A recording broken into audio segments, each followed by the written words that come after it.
أكبر الله أكبر الله أكبر لا إله إلا الله الله أكبر الله أكبر ولله الحمد الله أكبر الله أكبر الله أكبر لا إله إلا الله الله أكبر الله أكبر ولله الحمد. السلام علیکم ورحمۃ اللہ وبرکاتہ. کیا حال ہے سب کا؟ الحمدللہ. نحمدہ ونصلی علی رسولہ الکریم. اما بعد فاعوذ باللہ من الشیطان الرجیم. بسم اللہ الرحمن الرحیم. رب اشرح لی صدری ویسر لی امری واحلل عقدۃ من لسانی یفقہوا قولی. وقفات تدبریہ سے کریں گے ہم. معانی الکلمات. مثویٰ، مأویٰ و مسکن. مأویٰ ٹھکانہ، مسکن رہنے کی جگہ. فَأَنَّا مِنْ أَيْنَ لَهُمْ کہاں سے ہے ان کے لیے. غیر آسن غیر متغیر ولا منتن، نہ تغیر پذیر ہونے والا، نہ بدلنے والا اور نہ سڑنے والا.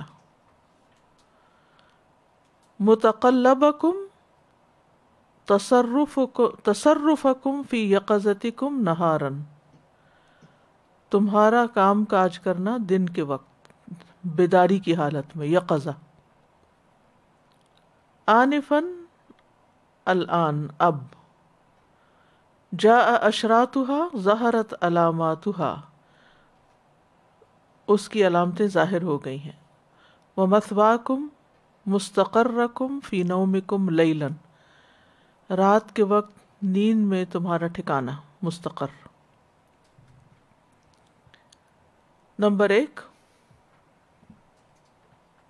ان اللہ يدخل الذین آمنوا وعملوا الصالحات جنات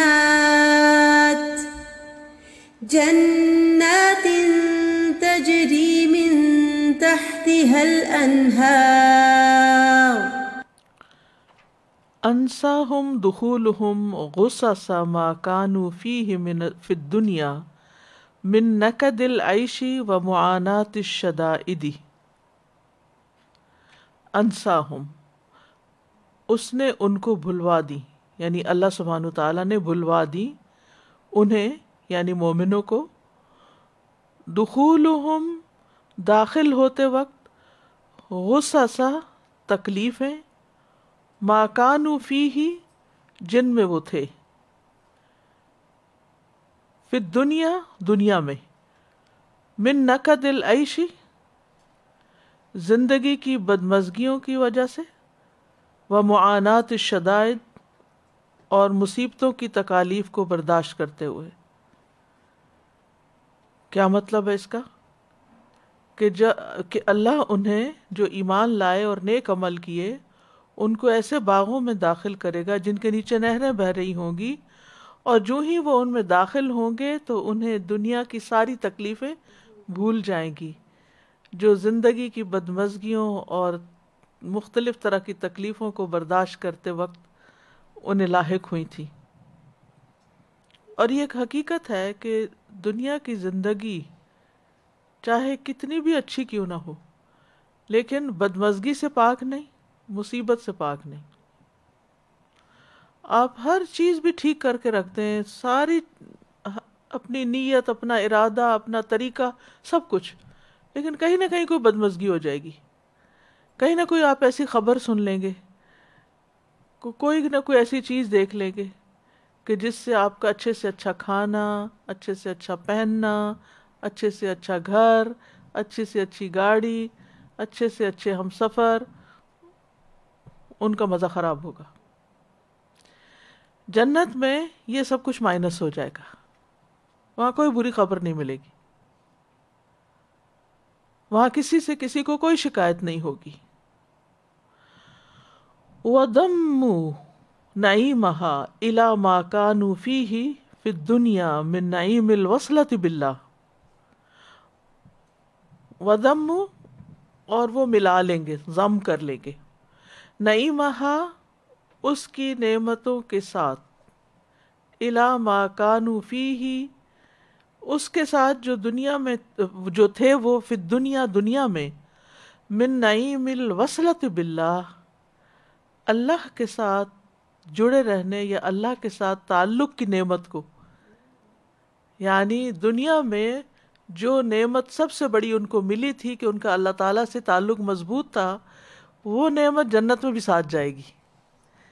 اسی لیے شاید پہلے بھی میں نے ذکر کیا تھا نا کہ انسان کو ہمیشہ اپنے دل پر نظر رکھنی چاہیے کہ دل میں ایمان، یعنی کہ ایمانی کیفیات کیسی ہیں، ایمان بڑھ رہا ہے یا گھٹ رہا ہے، تقویٰ کی کیفیت کیا ہے، اللہ سے تعلق، اللہ کی یاد، اللہ کا ذکر، اور کہیں غفلت میں تو نہیں مبتلا ہو رہے، یا کہ کوئی بھی اس قسم کی ایسی چیز کہ جو اللہ سے دور کرنے والی ہو. تو ان چیزوں کے بارے میں انسان کو ہمیشہ اپنا محاسبہ کرتے رہنا چاہیے، کیونکہ جس حال میں موت آئے گی اسی حال میں انسان، دل کی وہی کیفیت آگے برزخ کی زندگی میں ہوگی، دل کی وہی کیفیت پھر آگے آخرت میں ہوگی، اور وہی کیفیت پھر آگے اگلے مرحلے پر ہوگی. تو اگر انسان کا تعلق اللہ تعالیٰ کے ساتھ اچھا ہے اور شرح صدر حاصل ہے اس کو، شرح صدر ایک وہ دل کی خاص ایک اطمینان کی کیفیت ہوتی ہے نا، یعنی پریشانیاں اور بدمزگیاں اور یہ سب چیزیں تو ساتھ چلتی رہتی ہیں، ان سے چھٹکارا نہیں ہو سکتا، لیکن ان سب کے اندر ایک ٹھنڈک بھی انسان کو حاصل ہوتی ہے، اور وہ اللہ تعالیٰ کے تعلق کی ہے، اللہ کی محبت کی ہے، اللہ کے ذکر کے ساتھ جو اطمینان نصیب ہوتا ہے، اور جو ایک خوشی، خاص خوشی نصیب ہوتی ہے، وہ خوشی جو ہے وہ انسان کا اصل سرمایہ ہے جو اس دنیا میں ہے، جسے انسان اپنے ساتھ لے جائے گا، اور جنت میں بھی وہ ساتھ ہوگا کہ رضی اللہ عنہم ورضوا عنہ.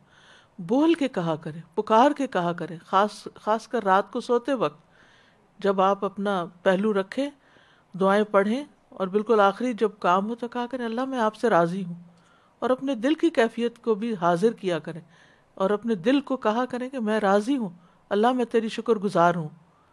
تو رضا اور شکر کے ساتھ، اور جو بھی مسائل اور مصائب ہیں ان کو اللہ کے سپرد کر کے کہ اللہ سبحانہ وتعالیٰ میں نے آپ کے حوالے کیے. وہ دعا بھی جو ہے اس میں بھی وہ آتا ہے وَفَوَّضْتُ أَمْرِي إِلَى اللَّهِ وَأَلْجَأْتُ ظَهْرِي إِلَى اللَّهِ. تو وہ حقیقتاً یعنی شعوری طور پر اگر آپ وہ دعا پڑھیں اور اپنے سارے معاملات اللہ کے سپرد کر دیں، کیونکہ ہمارے ہاتھ میں تو کچھ بھی نہیں ہے. اگر ہم کسی چیز کو ٹھیک کرنا بھی چاہیں تو ہم نہیں کر سکتے. ہم نہ کسی انسان کو ٹھیک کر سکتے ہیں، نہ ہم کسی اپنے حالات کو ٹھیک کر سکتے ہیں، ہم کوئی بڑی کسی بھی چیز میں ہم کوئی بڑی تبدیلی نہیں کر سکتے. ہم صرف کوشش کر سکتے. کوشش کرنے کے بعد جب چیزیں ہوتی نہیں جیسے ہم چاہتے ہیں تو پھر فرسٹریشن ہوتی ہے، پھر ہم اپنے اوپر پریشانیوں کے بوجھ لاد دیتے ہیں کہ یہ کیا ہو گیا، یہ کیوں نہیں ہو رہا، یہ کب ہوگا، اور اللہ سے نعوذ باللہ نا امید ہونا شروع کر دیتے ہیں. تو وہ کیفیت نہیں، یعنی اللہ کو پتہ ہے کون سی چیز کس وقت ہونی چاہیے. اب مثال کے طور پر اگر آپ کیک بیک کرتے ہیں تو آپ اس کو اوون میں ایک خاص ٹیمپریچر پہ ڈالتے ہیں، پھر آپ اس کو ایک مخصوص ٹائم پیریڈ کے لیے اندر ہی رہنے دیتے ہیں. اگر آپ اس کو وقت سے پہلے نکال لیں تو کیا ہوگا، اور اگر آپ اوور کوک کر لیں تو کیا ہوگا. تو اللہ سبحانہ تعالیٰ کو پتہ ہے کہ ہمیں کس آزمائش کی کتنی ہیٹ پہنچنی چاہیے تاکہ ہم بندے بن جائیں. اس سے پہلے وہ ہمیں نہیں نکالے گا، ہمارے ہی فائدے کے لیے، لیکن ہم اپنا فائدہ نہیں سمجھ رہے ہوتے. تو اس لیے جس بھی حال میں اللہ تعالیٰ رکھے، جو بھی حالات، اوقات، مصائب، مشکلات اور تکلیف دہ چیزیں سننے کو یا دیکھنے کو ملے، تو اس میں انسان یہ سوچے کہ ان کا ایک وقت ہے، یہ وقت کے ساتھ ہی ختم ہوگا، اور اصل چیز ہے میرا اللہ سے تعلق کتنا ہے، اس میں کمی نہ آئے، مایوسی نہ آئے، نا امیدی نہ آئے، اللہ سے بدگمانی نہ آئے، اللہ کے ساتھ رضا اور شکر کے جذبات میں کمی نہ آئے. وہ اگر آپ کے پاس ہے تو پھر کوئی غم نہیں، دنیا میں کون سی چیز آتی ہے اور جاتی ہے. آپ دیکھیں کہ لوگ فوت ہو جاتے ہیں، کتنے بڑے بڑے حادثے ہوتے ہیں، عزیز اور پیارے ہمارے سے رخصت ہو جاتے ہیں، تو ہمارے لیے وہ حالات کتنے تکلیف دہ ہو جاتے ہیں، لیکن پھر انسان کو صبر اور تسلی کیا چیز دیتی ہے کہ ایک دن ہم نے بھی چلے جانا ہے، اور یہ چیز انسان کو ایک راحت میں لے جاتی ہے کہ یہ اللہ ہی کا فیصلہ، اللہ کو پتہ ہے کہ اس کے لیے کون سا وقت زیادہ بہتر ہے جانے کا اور رہنے کا. تو یہ جو دل کا وصلہ ہے اللہ کے ساتھ، ایک چیز جڑی ہوئی، یہ بہت اہم ہے اور بہت ضروری ہے. تو پھر ہمیشہ کے لیے ان کو بدمزگیوں سے چھٹکارا مل جائے گا. ثم لا يحصل لهم قدر ما اصلا، پھر نہ حاصل ہوگا ان کو کوئی بھی ایسی ناپسندیدہ چیز، بدمزگی، پھر ان کو کبھی بھی کوئی بدمزگی حاصل نہیں ہوگی. اصلاً اصل میں یعنی قطعاً.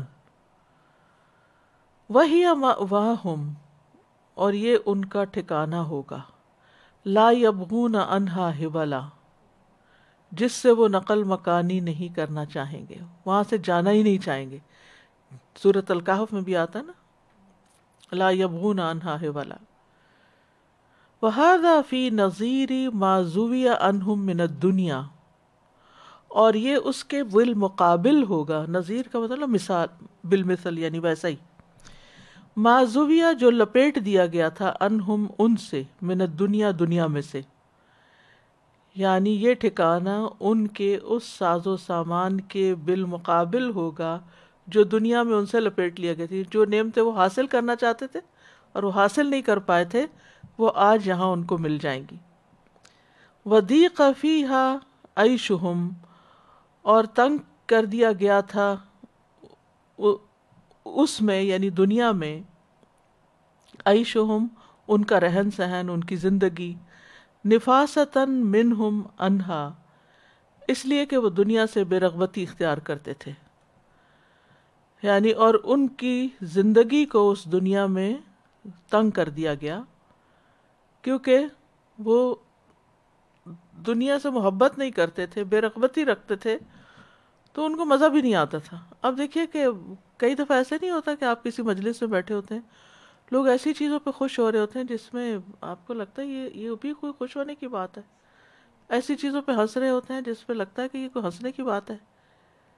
تو یا ایسی چیزوں کے پیچھے مر رہے ہوتے ہیں جو انسان سوچتا ہے کہ یہ بھی کوئی اتنی بڑی چیز ہے کہ جس کے پیچھے انسان اپنا آفنا کر دے. کبھی کوئی کسی چیز کے اوپر اتنا اوور غمگین ہو رہا ہوتا ہے کہ انسان سوچتا ہے کہ یہ واقعی، اور کبھی یہ نہیں کہ کوئی اور، اپنے آپ کو بھی انسان کوسچن کرتا ہے کہ واقعی یہ کوئی اتنا بڑا مسئلہ ہے کہ جس کے پیچھے میں نے اپنی جان ہلکان کر دی ہے، اپنے آپ کو ختم کر کے رکھ دیا ہے. تو یہ دنیا میں انسان جب اللہ سے تعلق اس کا مضبوط ہو جاتا ہے تو دنیا سے ایک بے رغبتی ہو جاتی ہے. وہ دنیا میں رہتا ہے، دنیا میں اس کی ضروریات ہوتی ہیں، لیکن دنیا کی کا شوق اور دلچسپی نہیں ہوتی کہ مجھے یہ بھی مل جائے، مجھے وہ بھی مل جائے، یہ بھی کر لوں، وہ بھی لے لوں، وہ بھی کما لوں. وہ چیزیں اس کا تعلق نہیں رہتی. یہاں جو لفظ ہے نا نفاستاً انہا، تو جب نفاسہ کا صلہ ان آتا ہے تو اس کا مطلب ہوتا ہے بے رغبتی.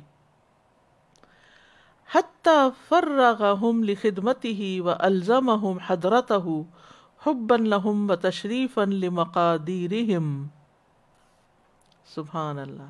حتی یہاں تک کہ فرغہم، اللہ نے ان کو فارغ کر دیا، یعنی ان کے دل کو، اصل فراغت دل کی ہوتی ہے، ان کو فارغ کر دیا لخدمتی ہی، اپنی خدمت کے لیے. اللہ کی خدمت کیا؟ اللہ کے دین کی خدمت، یعنی اپنے دین کی خدمت کے لیے ان کو دنیا سے فارغ کر دیا. وَأَلْزَمَهُمْ حَضْرَتَهُ، اور لازم کر لیا ان کو اپنی بارگاہ میں، یعنی اپنی بارگاہ کے لیے فارغ کر لیا. حُبًّا لَهُمْ، ان سے محبت کرتے ہوئے، تشریفاً، اور ان کو شرف بخشتے ہوئے، لمقادیرہم، ان کے مقام کی. یعنی مطلب اس کا یہ ہے کہ جب انسان کی دنیا سے بے رغبتی ہوتی اور دنیا کا ساز و سامان اس کے پاس کم ہوتا ہے تو آبویسلی دنیا کے کام کم ہو جاتے ہیں. اگر آپ کا گھر بہت بڑا ہے اور اس میں بے شمار ڈیکوریشن پیس رکھے ہوئے ہیں اور بے شمار آرائش کی چیزیں رکھی ہوئی ہیں اور انہی کو دیکھ دیکھ کے آپ خوش ہوتے ہیں اور انہی میں رہ کے غافل ہوتے ہیں، اللہ کی طرف دھیان کم ہی جاتا ہے، تو اب آپ کا ہم و غم سا یہی چیزیں بن جاتی ہیں. ان میں اگر کوئی خرابی ہو تو آپ غمگین ہو جاتے، ان میں اضافہ ہو تو آپ خوش ہو جاتے. اور ایک یہ ہے کہ آپ نے اپنی زندگی کو محدود کیا ہوا ہے کہ بس اتنا گزران کے لیے کافی ہے، اتنا رہنے کے لیے گھر کافی ہے، اتنا پہننے کے لیے لباس کافی ہے، اتنا کھانے کے لیے کافی ہے. یعنی آپ قناعت کی زندگی بسر کرتے ہیں اور اپنے باقی وقت کو بچا کر، اپنے ٹائم میں سے نکال کر اللہ کے دین کی خدمت کے لیے آپ نکلتے ہیں، اپنا وقت نکالتے ہیں، اپنا وقت لگاتے ہیں کسی کو خیر کی بات بتانے میں، سکھانے میں، کسی کی خدمت میں، کسی بھی طرح. تو یہ دراصل اللہ کا بہت بڑا احسان ہے آپ پر کہ اس نے آپ کو دنیا سے بے رغبت کر کے، گھروں کی محبت سے نکال کے اپنے دین کی محبت عطا کی، اپنی محبت عطا کی، اور اس کام میں آپ کو شوق دیا اور اپنی بارگاہ میں رہنا لازم کر دیا کہ اس کے بغیر گزارا نہیں، اس کے بغیر زندگی نہیں. اب یہ ایکسپیرینس آپ سب کو کسی نہ کسی درجے پر ہے. ایسا نہیں کہ آپ کے گھر نہیں، آپ کو پکانا نہیں ہوتا، یا آپ کو لانڈری نہیں کرنی، یا آپ کو بچے نہیں پالنے، اور فارغ تھوڑی ہیں، یہ سارے کام آپ کے ساتھ ہیں. لیکن اپنے انہی کاموں میں سے آپ وقت نکالتے ہیں دین سیکھنے کے لیے، سکھانے کے لیے، اور اس معاملے میں شوق رکھتے ہیں، اور اپنی نمازوں کی پابندی کرتے ہیں، اپنے ذکر اذکار کی پابندی کرتے ہیں. تو یہ کیا ہے پھر؟ یہ دنیا میں جنت ہے کہ اللہ نے آپ کو یہ توفیق دی، یہ شوق دیا، اور اپنی خدمت یعنی اپنے دین کی سربلندی کے لیے فارغ کر دیا، اور اپنے بارگاہ میں رہنا لازم کر دیا، اور یہ آپ کو مقام دیا. ایک اللہ نے آپ کو چنا ہے. یہ چنے ہوئے لوگوں کا حال ہوتا ہے. یہ سعادت ہر ایک کو نصیب نہیں ہوتی. کتنے لوگ ہوں گے جو آف اینڈ آن یہ کہتے ہوں گے کاش ہم بھی کچھ پڑھ لیتے، کچھ سیکھ لیتے، تمنائیں آرزویں کرتے رہتے ہیں لیکن کر نہیں پاتے. گھر سے نکلنا چاہتے ہیں لیکن گھر ان کو نہیں چھوڑتے.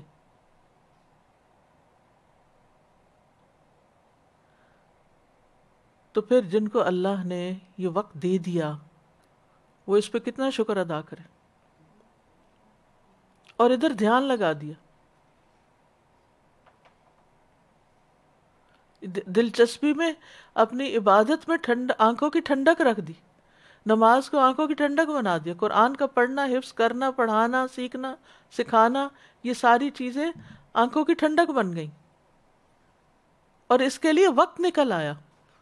ورنہ آج کی دنیا میں ہر کوئی جو وقت کی کمی کا شکار ہے، رش ہو رہا ہے، اس میں اپنی ذاتی کاموں سے وقت نکال کے ان کو منیمائز کر کے منیمم لیول پر رکھ کے پھر اس کام کے لیے وقت نکالا. تو یہ تشریفاً لمقادیرہم ہے، عزت بخشنا ہے ان کے مقام کو، ان کی یعنی کہ ان کی قدر و منزلت کو شرف بخشنا ہے. یہ ہر ایک کے حصے میں نہیں آتا. جی اب آپ کچھ کہنا چاہیں؟ مائک دی.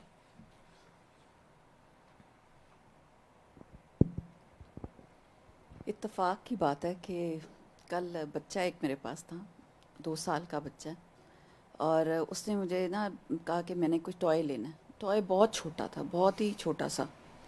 اچھا، اور اسٹور بہت بڑا تھا. اب جب لے کے جانا تھا تو مجھے تو بہت ڈر لگ رہا تھا کہ یہ اندر گیا تو اس نے رونا شروع کر دینا کہ مجھے یہ بھی چاہیے، یہ بھی چاہیے، یہ بھی چاہیے. کل اتنی مجھے سمجھ آئی اس بات کی کہ اتنی نعمتیں آس پاس. آپ یقین کریں کہ اللہ تعالیٰ نے شاید اس کے اندر اتنا صبر دیا ہوا ہے، یہ اللہ نے قدرتی یا تو ڈالا ہوا ہے، یا کہ جو انسان جس کو ٹارگٹ کرتا ہے ادھر ہی جاتا ہے. استاذہ جی وہ ہر اس پہ گیا کاؤنٹر پہ، اس کو گاڑیاں بڑی بڑی نظر آئیں، اس نے ہاتھ سے اٹھایا، ہم دیکھ رہے تھے کہ وہ کیا کر رہا ہے. اس نے ہاتھ سے اٹھایا، پھر مجھے خود دیکھ کے کہتا ہے ہیوی، پھر لیو کر دیتا تھا. پھر بڑا سارا ٹیڈی بیئر اٹھایا، اس نے کہا ہیوی، پھر اس کو چھوڑ دیتا. آئی کانٹ پک، پھر چھوڑ دیتا تھا. اور پھر اسی پہ آ گیا چھوٹا سی وہ اس کا جو ٹوائے تھا، وہ میں نے اس کو پکڑایا کہ یہ دس از یورس، کہ یہ تمہارا ہے اور یہ تم نے لے کے جانا. تو مجھے سمجھ آئی کہ کتنی نعمتیں آس پاس ہوتی ہیں، چیزیں ہوتی ہیں جو لوگ بندے فوکس ہوتے ہیں اور ان کو پتہ ہوتا ہے کہ یہ اتنا یہ ہمارے لیے کافی ہے، اور یہ جو سب باقی چیزیں تھیں یہ بوجھ ہیں جو ہم اٹھائیں گے تو پھر کسی کام کے نہیں رہیں گے، اور یہ کسی کام کے نہیں رہیں گے.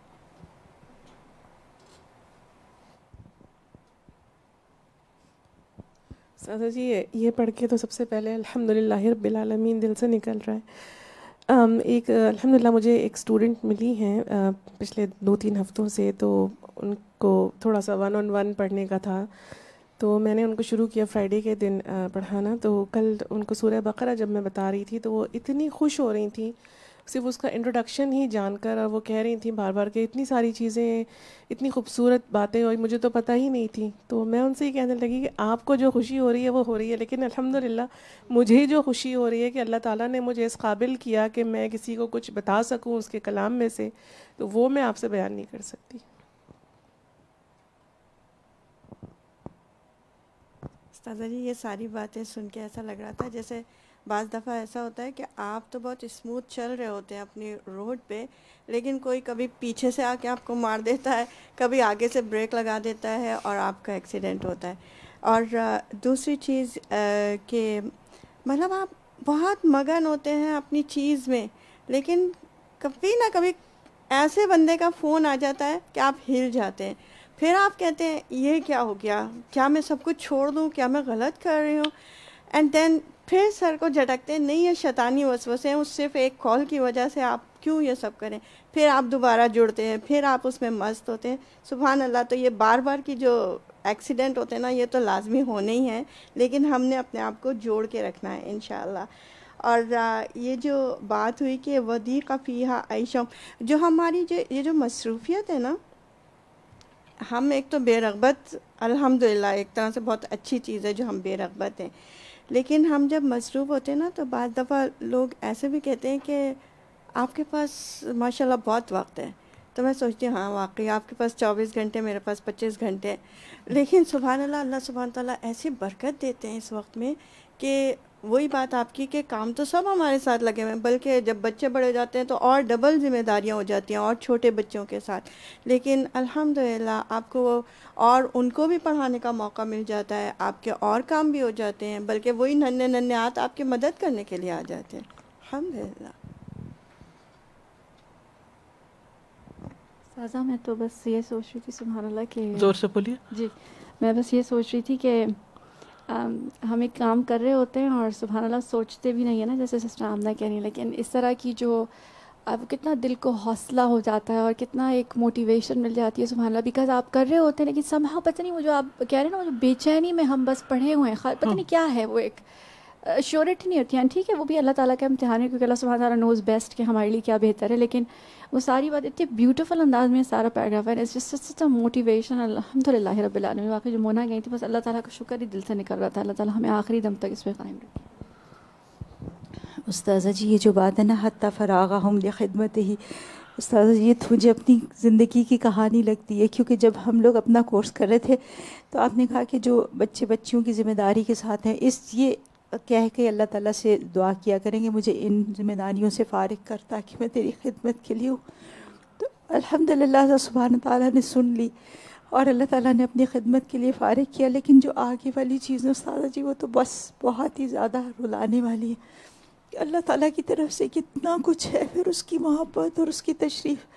لیکن پھر اب کیونکہ قیامت کا اتنا زیادہ کر رہے ہیں تو ایک سوال ہی بھی دل میں آ رہا تھا، اس نعمت کا بھی شاید حساب ہوگا. اللہ سبحانہ وتعالیٰ ہمیں ہر لمحے کے لیے خالص کر لے، اور جو بھی ہم کریں واقعی یہ بہت بڑی سعادت ہوتی ہے کہ اللہ سبحانہ وتعالیٰ دنیا کے کاموں سے اور دنیا کی ذمہ داریوں سے، خاص طور پر خواتین کے لیے بچوں کی ذمہ داریوں سے فارغ ہو کر یکسوئی کے ساتھ عبادت کا. اب دیکھیے کہ بچے جب چھوٹے ہوتے ہیں آپ لاکھ چاہیں آپ تہجد کے لیے اٹھنا بڑا ہی مشکل ہوتا ہے، آپ لاکھ چاہیں آپ روزے رکھنا چاہیں، ادھر سے وہ دودھ پلانے کا وقت ہے اور ادھر پریگننسی ہے، فرض روزے رکھنے تک مشکل ہو جاتے ہیں، فرض نمازیں پڑھنے تک مشکل ہو جاتی ہے. لیکن جب بچے بڑے ہو جاتے ہیں اور پھر بھی اللہ تعالیٰ زندگی دے دیتا ہے اور صحت دے دیتا ہے اور دماغ حاضر رکھتا ہے تو اور پھر توفیق دے دیتا ہے کہ ہم اس کے کام میں لگ جائیں، تو یہ سراسر خالصتاً اللہ کا انعام ہے کہ اس نے اور چیزوں سے فارغ کر کے ہمیں اس کام کے لیے چن لیا. اور شوق کے ساتھ، لگن کے ساتھ، دل کے ساتھ. یعنی اس اینگل سے تو کبھی ہم نے دیکھا ہی نہیں ان نعمتوں کو کہ یہ نعمتیں ہیں ہمارے پاس. ہم باقی چیزوں کو، کھانے پینے کو، سیر تفریح اور چیزوں کو تو ہم نعمت سمجھ لیتے ہیں، لیکن اس کو نعمت نہیں سمجھتے کہ یہ جو وقت ہمیں ملا ہے، یا یہ جو توفیق ہمیں ملی ہے، یا یہ جو ماحول ہمیں ملا، یا وسائل ملے، یا اپرچونٹی ملی ہے، یا پلیٹ فارم مل گیا ہے، یا یہ ساری چیزیں موافق ہو گئی ہیں، یہ کتنا بڑا کرم ہے اللہ کا. انسان کسی بھی اور کام میں لگ سکتا ہے، کسی بھی اور جھنجٹ میں. نمبر 2، والذین کفروا یتمتعون ویأکلون کما تأکل الانعام والنار مثوی لہم. والذین کفروا یتمتعون ویأکلون کما تأکل الانعام والنار مثوی لہم. پچھلا سوال رہ گیا تھا، ما اثر دخول المؤمنین الجنہ، مومنوں پر جنت میں داخل ہونے کا کیا اثر ہوگا؟ وہ وہاں سے نقل مکانی نہیں کرنا چاہیں گے اور اللہ کے ساتھ تعلق کی نعمت کو وہاں بھی اپنی نعمتوں کے ساتھ ملا لیں گے، اور ہر طرح کی تکلیف اور پریشانی جو ہے وہ ان سے دور ہو جائے گی. والذین کفروا یتمتعون، اور وہ لوگ جنہوں نے کفر کیا وہ عیش و عشرت کرتے ہیں، مزے کرتے ہیں. فی الدنیا، دنیا میں، کأنہم انعام، گویا کہ وہ جانور ہوں. لیس لہم ہمت الا بطونہم وفروجہم، ان کے لیے کوئی مقصد ہی نہیں زندگی میں سوائے اپنے پیٹوں اور اپنی شرمگاہوں کے. یعنی کھانا پینا اور سیکس ہی ان کی زندگی کا مقصد رہ گیا ہے، صرف انجوائمنٹ. ساہون اما فی غدہم، غافل ہیں اس سے جو کل آنے والا ہے، یعنی اپنی آخرت سے غافل ہیں. وقیلا، اور ایک قول یہ ہے یا کہا جاتا ہے، المؤمن فی الدنیا یتزود، مومن دنیا میں زاد راہ لیتا ہے. والمنافق یتزین، اور منافق مزین ہوتا ہے. والکافر یتمتع، اور کافر عیش کرتا ہے. یعنی مطلب اس کا کیا ہے کہ مومن جو ہے دنیا میں بس ضرورت کا سامان رکھتا ہے، اور منافق جو ہے وہ زیب و زینت کا سامان اکٹھا کر لیتا ہے شو آف کرنے کے لیے، اور کافر جو ہے وہ مزوں کی زندگی بسر کرتا ہے. وہ ہر چیز میں یہ دیکھتا ہے کہ میکسیمم اور لذت کیسے حاصل کی جا سکتی ہے، ہر چیز کے اندر ہی. السؤال ما اکبر ہم للکفار فی الدنیا، دنیا میں کافروں کا سب سے بڑا مقصد کیا ہے؟ لیس لہم ہمت الا بطونہم وفروجہم.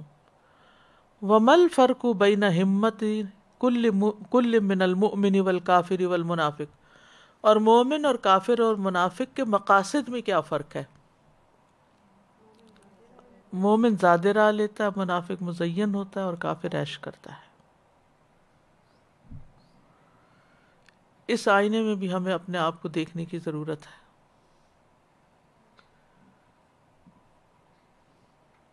کہ ہم کس لیول پر زندگی بسر کر رہے ہیں. آپ دیکھیں دنیا میں جن لوگوں نے بڑے بڑے کام کیا نا، چاہے وہ مسلمان نہیں بھی تھے نا، تو انہوں نے اپنی ذاتی زندگی کو بہت سادہ رکھا ہے، بہت زیادہ دنیاوی عیش و عشرت میں نہیں پڑے. انہوں نے بلینز کمائے لیکن چیریٹی میں دے دیے. ایک امریکن فلنتھراپسٹ ہے، وہ چک فینی، شاید نام آپ نے سنا ہو، کیلیفورنیا میں رہتا تھا. تو یعنی کہ شاید دنیا کا سب سے بڑا مالدار انسان تھا، لیکن اس نے لیکن وہ پراپر بیگ بھی یوز نہیں کرتا تھا، پلاسٹک کی تھیلیاں یوز کر لیتا تھا. پہننے کے لیے 1-2 جوڑوں کے سوا کچھ نہیں تھا، کھانے کے لیے بھی بہت منیمم، اور اپنی ساری دولت کو اس کی پوری تقسیم دی ہوئی تھی کہ کس یونیورسٹی کو اس نے کتنا ڈونیٹ کیا. اپنا سارا مال جو تھا وہ مختلف اداروں کو ڈونیٹ کر دیا. مال کمانے کا اسے بہت شوق تھا، لیکن کمانے کے بعد وہ اپنے اوپر نہیں لگاتا تھا، وہ خیر کے کاموں میں صرف کرتا تھا. اور پھر کہتے ہیں کہ یہ وارن بفے اور جو دوسرا ہے بل گیٹس، یہ اس سے متاثر ہوئے ہیں، اور اس سے متاثر ہو کے انہوں نے بھی پھر اپنی چیریٹیز بنائیں اور بڑے بڑے کام کیے، اور اپنا رہن سہن بہت سادہ رکھا. تو بات یہ ہے کہ ان کے لیے تو یہ ایک دنیا میں کہتے ہیں سائیکالوجی میں ہے کہ جب انسان کسی کو کچھ دیتا ہے تو وہ اس کے برین کو یہ میسج جا رہا ہوتا ہے کہ اس نے کچھ لیا ہے، یعنی دینے میں اس کا لینے کی ایک فیلنگ آتی ہے اس کے اندر کہ اس کو کچھ ملا ہے. یعنی کچھ لوگ ہوتے ہیں نا جو دے کے انہیں لگتا ہے شاید ہمارے ہاتھ سے نکل گیا، لیکن جو ٹرو سینس میں دیتے ہیں وہ ان کو وہ یہ کہ ہمیں کچھ مل گیا. اور یہ حقیقت ہے، جب ہم کچھ دیتے ہیں تو ہمیں ہمارے اندر ایک خوشی آتی ہے اور ایک سینس آف اچیومنٹ آتی ہے کہ ہم نے کچھ کیا ہے. تو اب یہ ہے کہ جن کا ایمان نہیں آخرت پر، وہ تو صرف دنیا کے ایک اطمینان قلب کے لیے، ایک شوق کے لیے، ناموری کے لیے، کوئی بھی ریزن ہو سکتی جو صرف دنیا سے تعلق رکھتی، اس کے لیے دیتے اور کرتے ہیں. لیکن ایک مومن جو ہے وہ یہ سب کچھ کیوں کرتا ہے کہ اسے آخرت میں ملے گا. دنیا میں بھی ایک اطمینان اور سکون اس کو نصیب ہوتا ہے، لیکن آخرت کی خوشی کے لیے وہ سب کچھ کرتا ہے. لیکن جب انسان دنیا سے محبت کرنے لگتا ہے تو پھر وہ ہر شوق یہیں پورا کرنا چاہتا ہے. اور یہ جو چیز ہے نا کہ ہر شوق یہیں پورا کر لیں ہم، یہ بھی انسان کو بہت نقصان دیتا ہے. یعنی ہم سب کو اس چیز پر ضرور سوچنا چاہیے کہ دنیاوی ضرورت کے جو سارے سامان ہیں وہ محدود کریں تاکہ مزید وقت نکلے آخرت کی کمائی کرنے کے لیے. ان کو نہ بڑھائیں، ان کو ایکسٹینڈ نہ کریں. اگر کچھ اس پہ کہنا چاہیں تو، ورنہ آگے بڑھیں گے.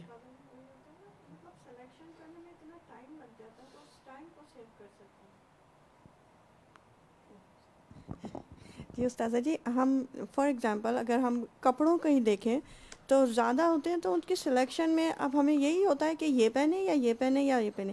اسی طرح اگر برتن زیادہ ہیں تو آج کون سے برتن نکالے جائیں. تو اس کی ایگزامپل ہر چیز میں دیکھی جا سکتی ہے. اور سم ون واز شیئرنگ کل پرسوں کسی میٹنگ میں کہ شی واز ٹیلنگ کہ کسی کا انتقال ہوا اور ان کے انتقال کے بعد جب ان کے جوتے چیک کیے گئے تو پتہ نہیں 150 جوتے کے ان کے پاس جوڑے تھے جو انہوں نے یوز بھی نہیں کیے تھے، بس شوق میں خریدے اور بعد میں پھر میاں جو ہے ان کے وہ اس طرح چیزیں ان کی بعد والوں کے لیے بھی کتنی مصیبت ہوتی ہے. جی بالکل، اٹھا کے پھینکنا. اب وہ اچھی چیز کو آپ قیمتی چیز کو کیسے پھینکتے ہیں؟ کوئی لینے والا ہے نہیں اس چیز کو.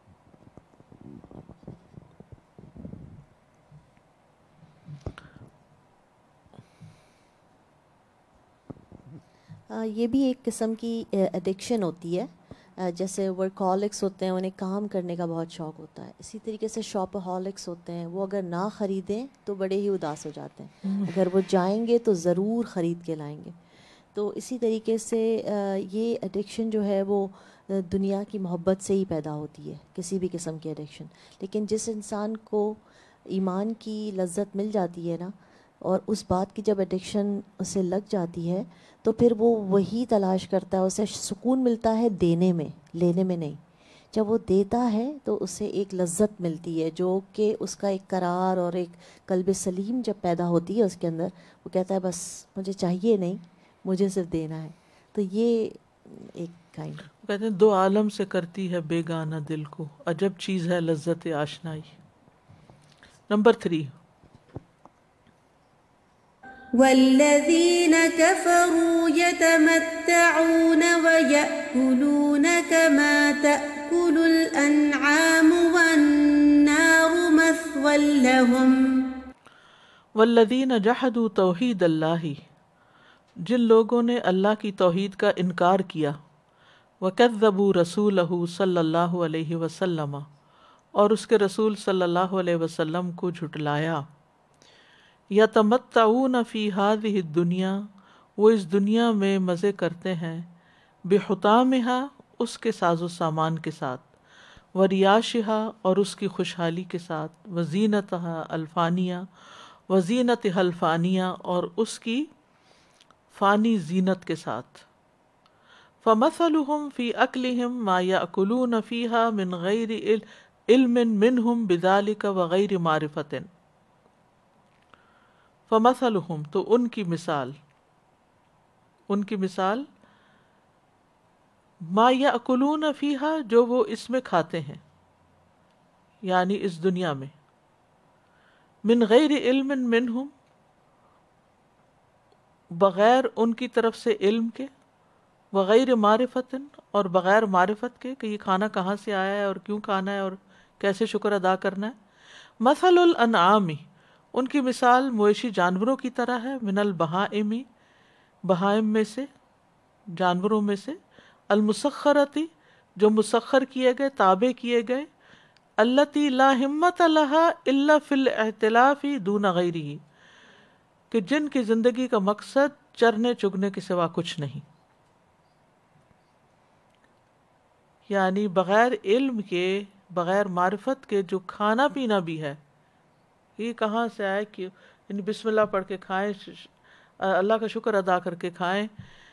جب ان چیزوں کا علم نہیں تو آپ خود سوچیں کہ ایک جو اللہ کو جانتا ہی نہیں یا مانتا ہی نہیں، اس کے سامنے جب پانی آتا ہے یا کھانا آتا ہے تو وہ کھانا شروع کر دیتا ہے بغیر اللہ کا ذکر کیے، بغیر دل میں شکر ادا کیے، تو اس میں اور ایک جانور میں کیا فرق رہ گیا کہ جو جس کے سامنے چارہ ڈالا جاتا ہے تو ٹوٹ پڑتا ہے اس پر۔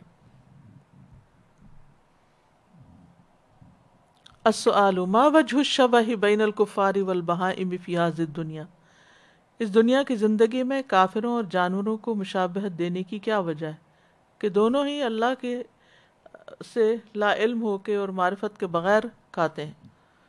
نمبر 4 والذین کفروا یتمتعون ویأکلون کما تأکل الانعام والنار مثوی لہم، کما تاکل الانعام جیسے جانور کھاتے ہیں، اکل التزازن یہ ال جو ہے نا معرف باللام کا نہیں ہے، یہ اس کا مادہ ہے، التز یلتز التزاز، التزاز مصدر ہے اس لیے اس میں تنوین آ رہی ہے، لذت حاصل کرنے کے لیے، ومرحن اور خوشی کا اظہار کرنے کے لیے، من ای موضع کانا جہاں مرضی سے ہو وہ کھانا، وَكَيْفَ كَانَ الْأَكْلُ فِي سَبْعَةِ أَمْعَاءٍ اور کس طرح ہوتا ہے کھانا 7 آنتوں میں، اَيْ فِي جَمِيعِ بُطُونِهِمْ یعنی ان کے پورے پیٹوں میں، من غیر تمییز للحرام من غیرہ جو بغیر حرام حلال کا فرق کیے کھاتے ہیں، لأن اللہ تعالی آتاہم الدنیا کیونکہ اللہ تعالیٰ نے ان کو دنیا عطا کی، ووسع علیہم فیہا اور ان کو اس میں خوب وسعت دی، وفرغہم لہا اور ان کو اس کے لیے فارغ کیا، حتی شغلہم عنہ یہاں تک کہ ان کو اپنی ذات سے ہی پھیر دیا۔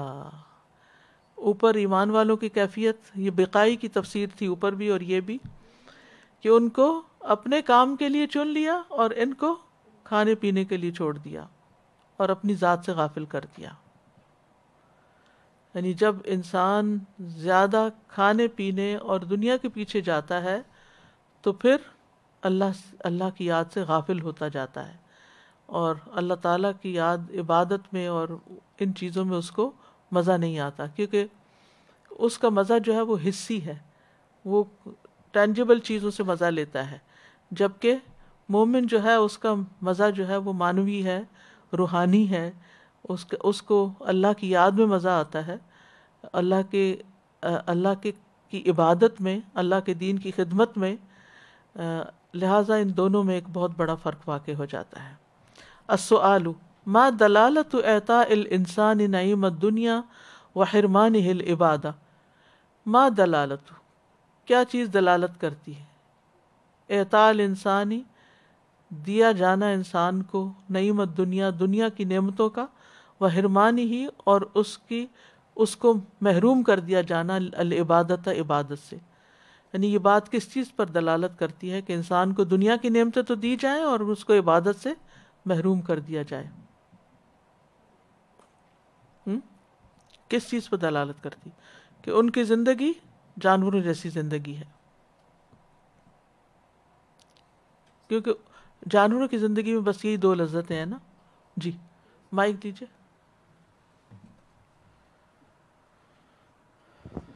استاذہ جی بات اتنی ڈرانے کی ہے کہ جب بھی کھانے پینے کا ذکر آیا اللہ سبحانہ تعالیٰ نے جانوروں سے تشبیہ دی ہے، لیکن آج کل ہم اتنے زیادہ کھانے پینے میں انوالو ہو گئے ہیں. ڈشز کی بھرمار، پارٹیز میں دیکھیں آپ کمپٹیشن ہوتا ہے کہ اس نے 4 رکھی تو مجھے 6 رکھنی ہے. ڈیزرٹس جو ہیں وہ 1-2 کے ساتھ نہیں گزارا، وہ پوری کی پوری ایک ٹیبل سیٹ ہوتی ہے. شادیوں میں جائیں وہاں بھی اتنے بڑے بڑے جو بجٹ ہو گئے ہیں شادیوں کے، وہ اسی وجہ سے کہ کھانے پینے میں وہ بہت زیادہ. اور اتنی یہ ڈرنے کی بات ہے کہ جہاں آپ نے کھانے پینے کو امپورٹنس دی تو اللہ سبحانہ تعالیٰ کس کے ساتھ کمپیریزن کر رہے ہیں؟ اور پھر 7 آنتوں میں کھانا، 7 میل کورس.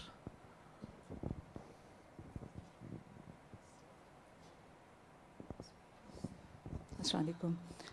ساسا جب میں قرآن میں جب بھی پڑھتی تھی نا کہ اللہ تعالیٰ نے انسان کو، کافروں کو مثال دی ہے کہ اس طرح سے ہو جاتے ہیں جیسے جانوروں کی طرح، اور بعض جگہ ایسا بھی آیا کہ جانوروں سے بھی بدتر، تو ایک دم سے سوچ میں ایسا اثر پڑتا تھا کہ ہم جانوروں جیسے ہو گئے کہ اللہ تعالیٰ نے جس انسان کو، آدم کو بنایا اور اس میں اپنی روح پھونکی، اشرف المخلوقات بنایا. تو میں ایک اسکالر کا سن رہی تھی تو اس میں انہوں نے کہا کہ انسان کا جسم جو ہے وہ 2 جسموں کا مرکب ہے. ایک حیوانی جسم ہے جس میں ہمارا کھانا پینا اور شہوت ہے، اور دوسرا ہمارا روحانی جسم ہے. روح کا تعلق جو ہے وہ اللہ کی طرف سے ہے، ظاہر ہے جو اس کے حکم سے آیا. اب اللہ تعالیٰ نے جو ہمیں عقل دی ہے اس سے ہمیں کنٹرول کرنا ہے کہ ہم اپنے جو حیوانی جسم ہے، جو کھانا پینا اور ان سے مشابہ حیوانات سے، ہم اس کو صرف اتنا ہی رکھیں کہ جتنا اس کو زندگی کے لیے ضروری ہے، زندہ رہنے کے لیے ضروری ہے، اور باقی اپنا وقت، اپنی انرجی، اپنی صلاحیت سب کے سب جو ہے وہ اپنے روحانی جسم میں لگائیں کہ ہم اس کو ترجیح دیتے رہیں، ہم اس کو بڑھاتے رہیں، اس کا تعلق اللہ سے رکھیں. اور ظاہر قرآن اس کی مین غذا ہے، ہم اس غذا کو اپنے اسٹرانگ رکھیں. تو واقعی جب یہ تینوں چیزیں پڑھ رہے ہیں تو واقعی ان سب کا تعلق اسی چیز سے جا کے جڑ جاتا ہے کہ دنیا سے بس اتنا ہی لینا ہے جتنا آپ صلی اللہ علیہ وسلم کے اسوہ سے ہمیں صحابیات کی زندگی، صحابہ کی زندگی سے، اور دنیا کو مختصر ترین کرنا ہے. اور یہ اس چیز کا اندازہ جو ہے نا، جب ان کافروں کے ملک میں آئے ہیں ہم لوگ، تب مجھے بہت زیادہ ہوا کہ واقعی ارد گرد آپ ریسٹورنٹس دیکھیے، چیزیں دیکھیے، باقی جو ان کی شہوت کے پورے کرنے کے تمام ذرائع دیکھیے، یعنی کہ بہت زیادہ ہیں یہ چیزیں. نمبر 5 فَاعْلَمْ أَنَّهُ لَا إِلَهَ إِلَّا اللَّهُ وَاسْتَغْفِرْ لِذَنْبِكَ وَلِلْمُؤْمِنِينَ وَالْمُؤْمِنَاتِ وَاللَّهُ يَعْلَمُ مُتَقَلَّبَكُمْ وَمَثْوَاكُمْ. فَاعْلَمْ، پس جان لیجئے، أَنَّهُ لَا إِلَهَ إِلَّا اللَّهُ، کہ اللہ کے سوا کوئی الہ نہیں. یہاں پر ابتدا میں آپ دیکھ رہے ہیں فَاعْلَمْ سنگولر ہے اور آخر میں جمع ہے، واللہ یعلم متقلبکم ومثواکم. تو یہ عربی زبان کا ایک اسلوب ہے کہ جب کلام کرنے والا غائب کے صیغے سے مخاطب کی طرف پلٹتا ہے، کسی کی بات کرتے کرتے سامنے والے پہ آ جاتا ہے، تو وہ سامنے والے کو جھنجھوڑتا ہے کہ پوری عقل حاضر کر کے بات سنو.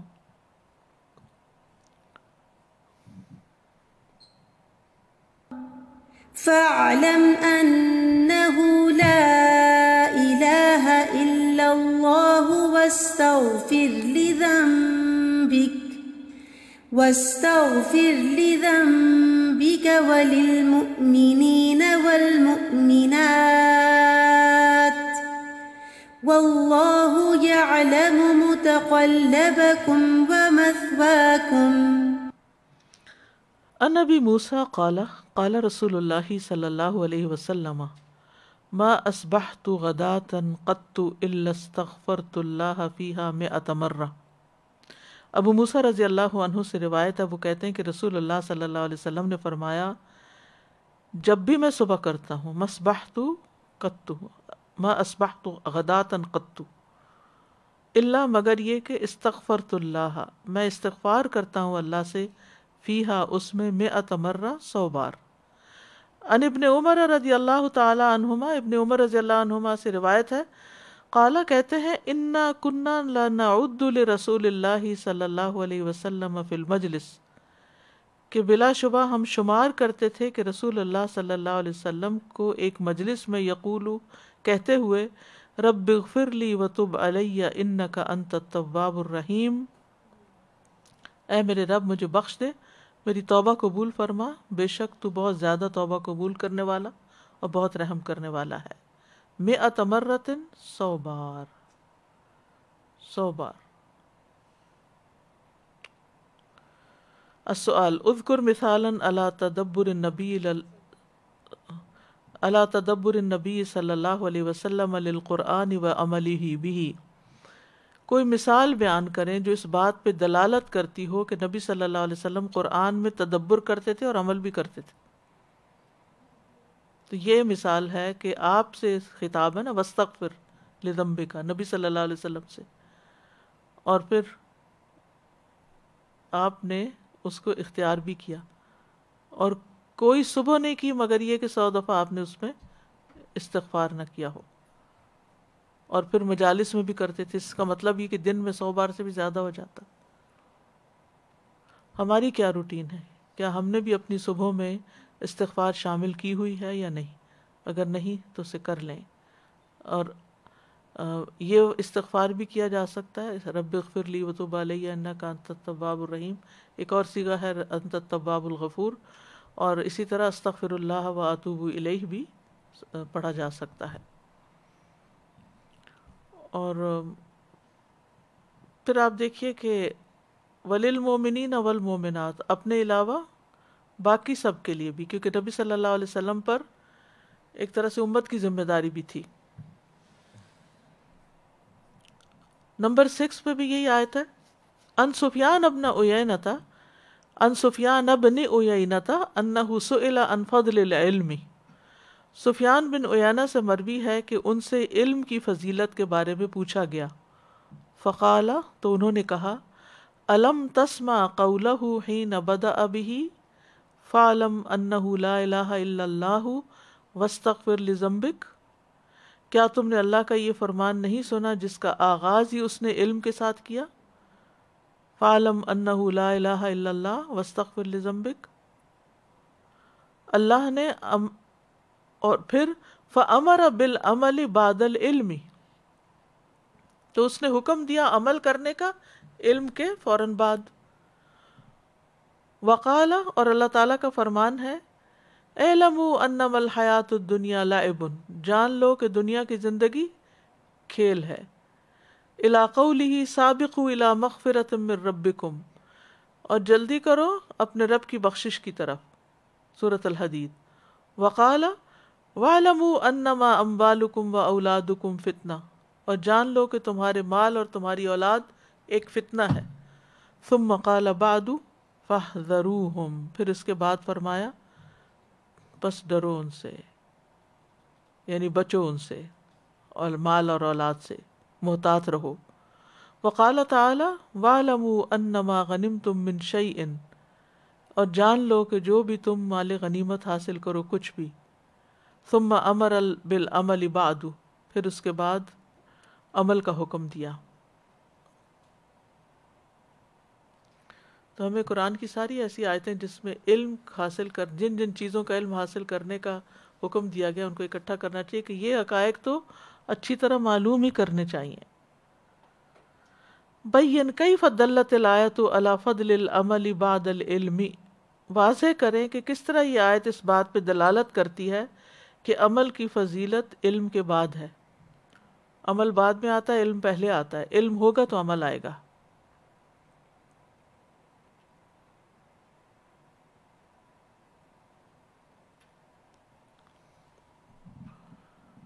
یعنی آپ دیکھیں اس آیت میں استغفار کی بات ہے، دوسری آیت میں کس چیز کا ذکر ہے؟ سابقوا الی مغفرۃ کا ذکر ہے سورۃ الحدید میں.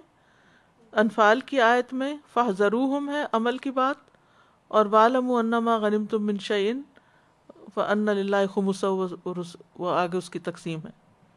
یعنی جہاں بھی قرآن میں علم کی بات آئی ہے وہیں ساتھ عمل کی بات بھی آئی ہے، تو بہت بڑا سبق ہے۔ نمبر 7، وَاسْتَغْفِرْ لِذَنبِكَ وَلِلْمُؤْمِنِينَ وَالْمُؤْمِنَاتِ وَإِذَا كَانَ مَأْمُورًا بِالْإِسْتِغْفَارِ لَهُمْ، پھر جب آپ کو مومنوں کے لیے استغفار کا حکم دیا گیا، المتضمن جو مشتمل ہے لإزالة الذنوب گناہوں کے ازالے پر، وعقوباتها عنہم اور ان کی سزاؤں کو ان سے ختم کرنے پر۔ یعنی استغفار کے اندر دو چیزیں ہیں، کیا ہیں؟ ازالت الذنوب، ذنوب کا زائل کر دینا، وعقوباتها اور اس کی جو کانسیکوینسز ہیں ان کو بھی ختم کر دینا۔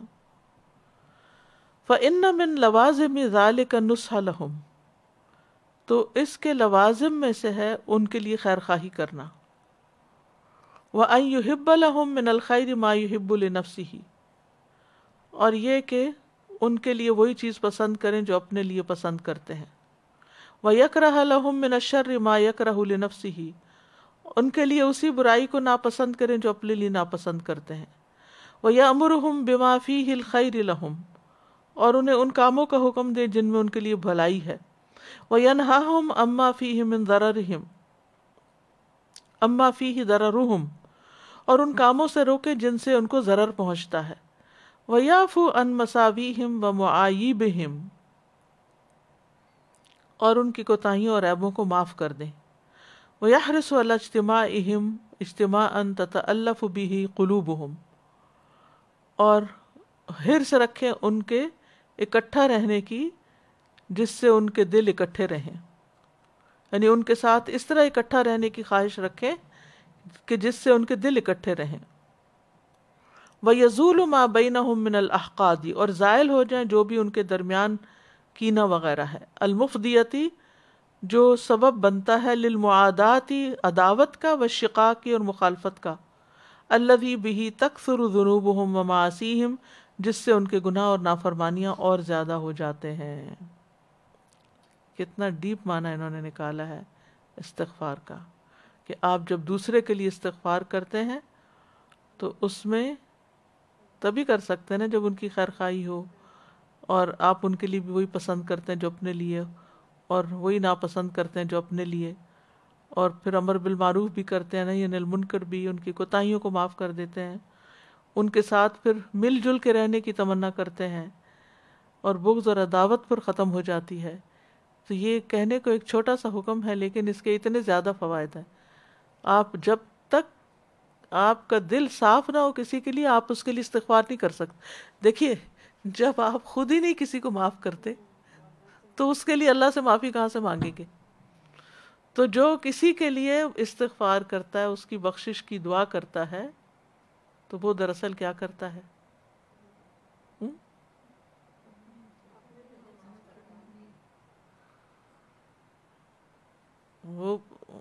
وہ پھر خود بھی معاف کر دیتا ہے، وہ اپنے دل میں بھی کچھ نہیں رکھتا اس کے لیے۔ اور بظاہر حکم نبی صلی اللہ علیہ وسلم کے لیے ہے لیکن ہمارے لیے بھی ہے۔ السؤال ما لوازم الاستغفار للمؤمنین والمؤمنات، مومن مردوں اور مومن عورتوں کے لیے بخشش طلب کرنے کے کیا لوازمات ہیں؟ یہ سب جو اوپر ذکر کیے گئے ہیں۔ سوال یہ پیدا ہوتا ہے کہ کیا نبی صلی اللہ علیہ وسلم سے کوئی گناہ ہو سکتا ہے کہ جس کی بخشش مانگنے کا حکم دیا گیا؟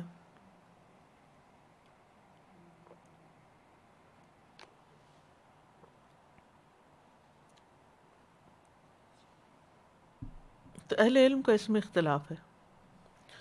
بعض کہتے ہیں کہ نبوت سے پہلے کے گناہ مراد ہے، جو وہی آنے سے پہلے تھے، اور آپ ان سے ڈرتے رہتے تھے یہاں تک کہ اللہ نے آپ کو معاف کر دیا۔ امام شافعی اپنی کتاب الام میں کہتے ہیں قد غفر له ما تقدم من ذنبه، تقدم من ذنبه یعنی کہ وہی سے پہلے، وما تاخر کا مطلب ہے کہ اللہ اس سے بھی آپ کو بچا لے کہ آئندہ کبھی کوئی ایسی چیز ہو۔ اور یہ معنی بھی کیا گیا واستغفر لذنبک، کہ آپ اللہ سے بخشش طلب کریں کہ کہیں آپ سے کوئی چیز سرزد نہ ہو جائے۔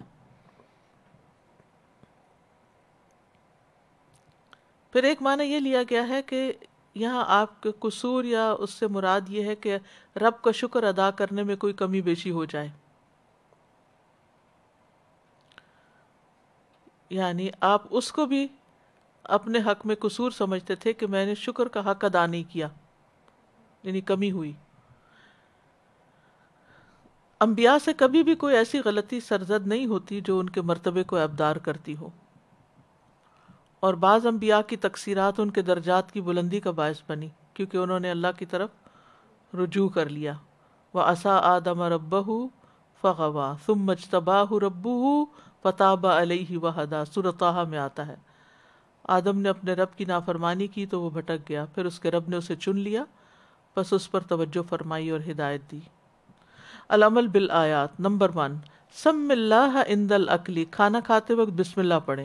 وحمدہ فی آخرہ، آخر میں اللہ کی حمد کریں۔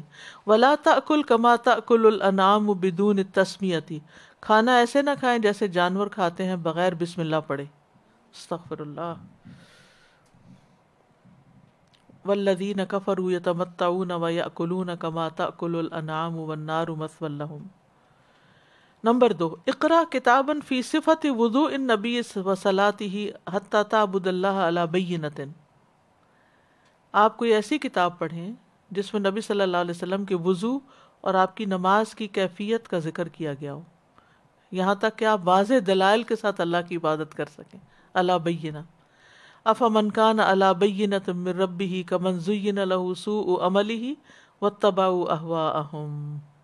یہاں مجھے وہ مثال یاد آ رہی ہے کہ جب لوگ نماز میں سطر کا اہتمام نہیں کرتے، چاہے دوپٹہ باریک لیتے ہیں یا ان کے پاؤں ننگے ہو رہے ہوتے ہیں یا باقی جسم سی تھرو کپڑے پہنے ہوئے ہوتے ہیں، اور اگر ان کو منع کریں کہ ایسا نہ کرو تو وہ کیا کہتے ہیں، یہ کوئی بہت بڑی بات نہیں، لیکن وہ اس وقت بینہ کی پیروی نہیں کر رہے ہوتے بلکہ واتبعوا اہواءہم، جیسا ان کا دل چاہتا ہے اس طرح کے لباس میں نماز شروع کر دیتے ہیں، اور اسی طرح اور چیزیں۔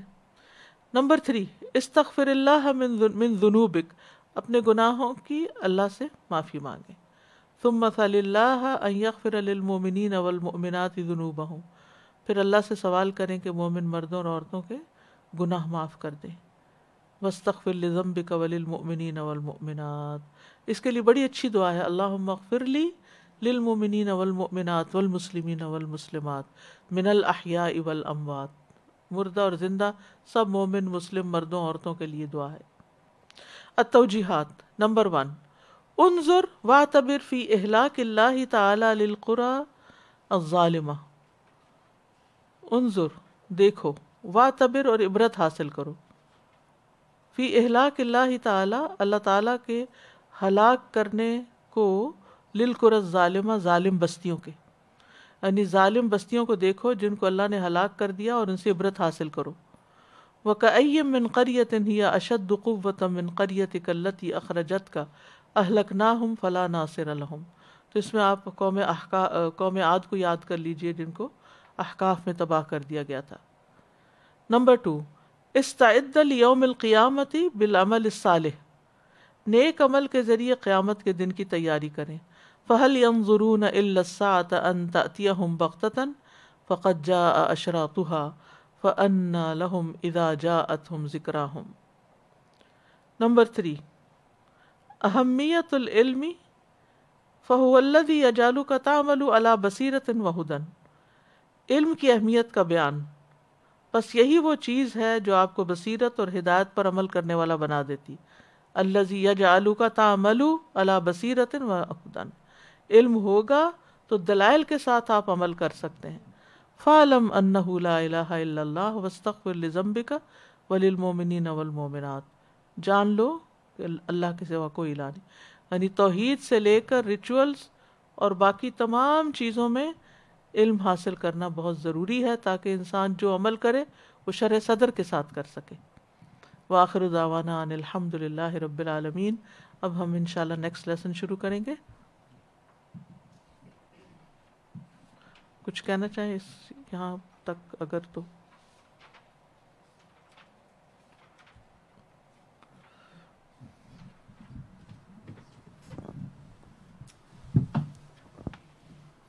2-4 دن پہلے کسی سے بات ہو رہی تھی علم کی بات، تو میں یہی کہہ رہی تھی کہ علم حاصل کرنا مطلب بے انتہا امپورٹنٹ ہے. تو انہوں نے آگے سے مجھے کہا کہ نہیں، میرا جو فوکس ہے وہ عمل پہ ہے.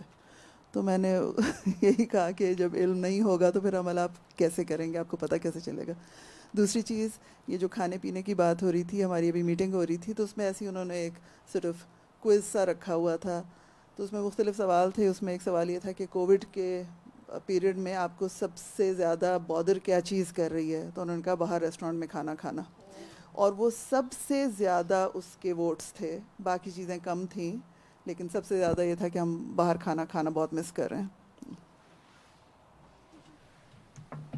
وہ آپ لوگوں نے ایک ویڈیو کلپ بھی دیکھا ہوگا جو چھوٹی بچی کا، کہ جس میں جو روتی ہے باقاعدہ آنسو سے روتی ہے کہ سارے ریسٹورینٹس بند ہو گئے.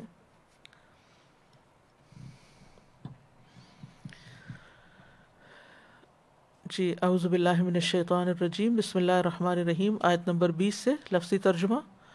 وَيَقُولُ، اور کہتے ہیں، الذین، وہ لوگ جو، آمنوا، ایمان لائے، لولا، کیوں نہیں، نزلت، نازل کی گئی، سورتن، کوئی سورت، فَإِذَا، پھر جب، انزلت، نازل کی جاتی ہے، سورتن، کوئی سورت، محکمتن، محکم، وذکر، اور ذکر کیا جاتا ہے، فیہا، اس میں، القتال، جنگ کا، رأیتا، آپ دیکھیں گے، الذین، ان لوگوں کو، فی قلوبہم، جن کے دلوں میں، مرض، بیماری ہے، ینظرون، وہ دیکھ رہے ہوں گے، الیکا، آپ کی طرف، نظر، جیسے دیکھنا، المغشی، اس کا غشی طاری ہو گئی ہو، علیہ، جس پر،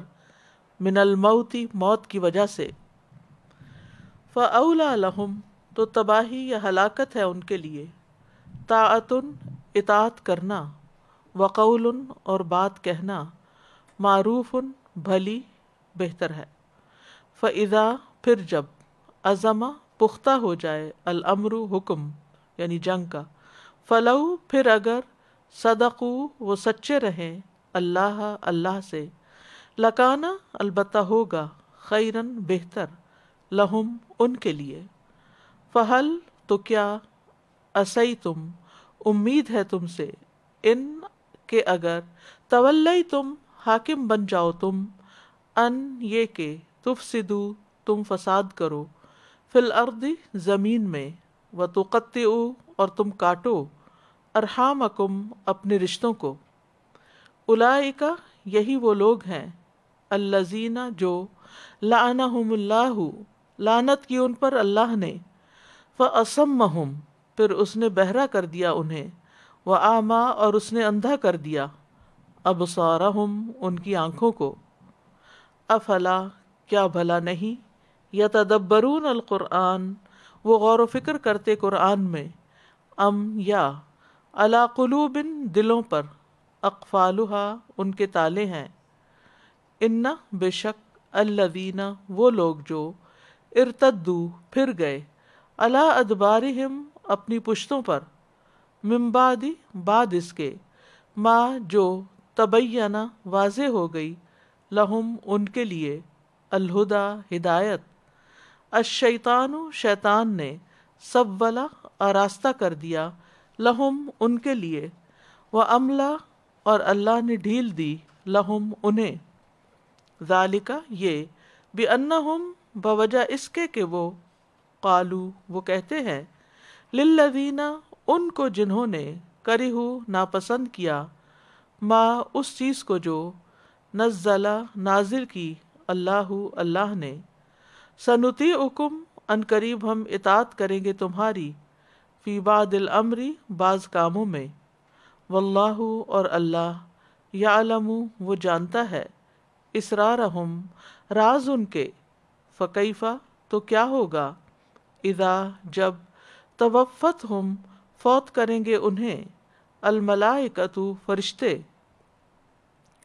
یضربون، وہ ماریں گے، وجوہہم، ان کے چہروں کو، وَأَدْبَارَهُمْ اور ان کی پیٹھوں کو، ذَلِكَ یہ، بِأَنَّهُمْ بوجہ اس کے کہ وہ، اتبعوا انہوں نے پیروی کی، ما اس کی جس نے، اسخطا غصہ دلایا، اللہ اللہ کو، وَكَرِهُوا اور انہوں نے ناپسند کیا، رضوانہ اس کی رضا کو، فَأَحْبَطَ تو اس نے ضائع کر دیے، اعمالہم اعمال ان کے۔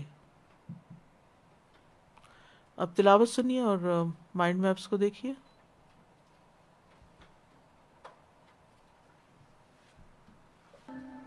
وَيَقُولُ الَّذِينَ آمَنُوا لَوْلَا نُزِّلَتْ سُورَةٌ فَإِذَا أُنزِلَتْ سُورَةٌ مُحْكَمَةٌ وَذُكِرَ فِيهَا الْقِتَالُ رَأَيْتَ الَّذِينَ فِي قُلُوبِهِم مَّرَضٌ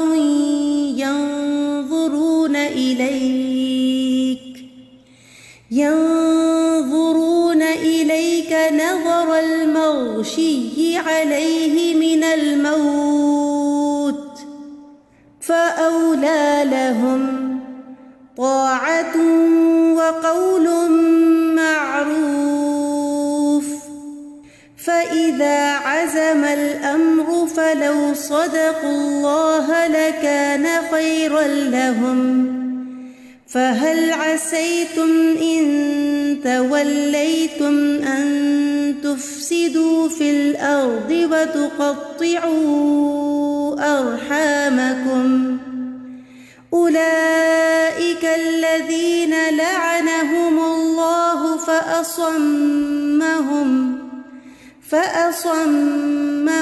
وأعمى أبصارهم أفلا يتدبرون القرآن أم على قلوب أقفالها إن الذين ارتدوا على أدبارهم من بعد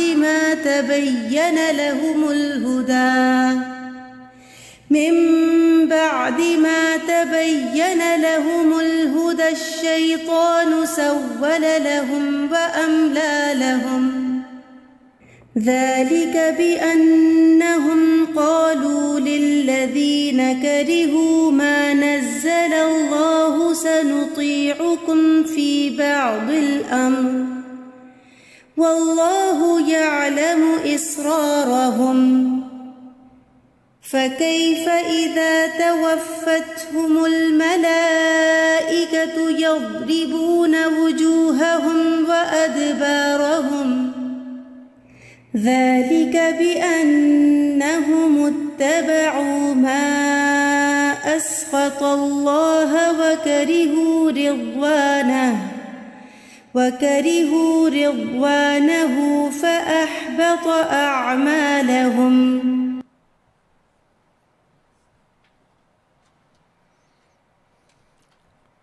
اب دوبارہ سے دیکھیے، میں اس کی مختصر وضاحت کروں گی۔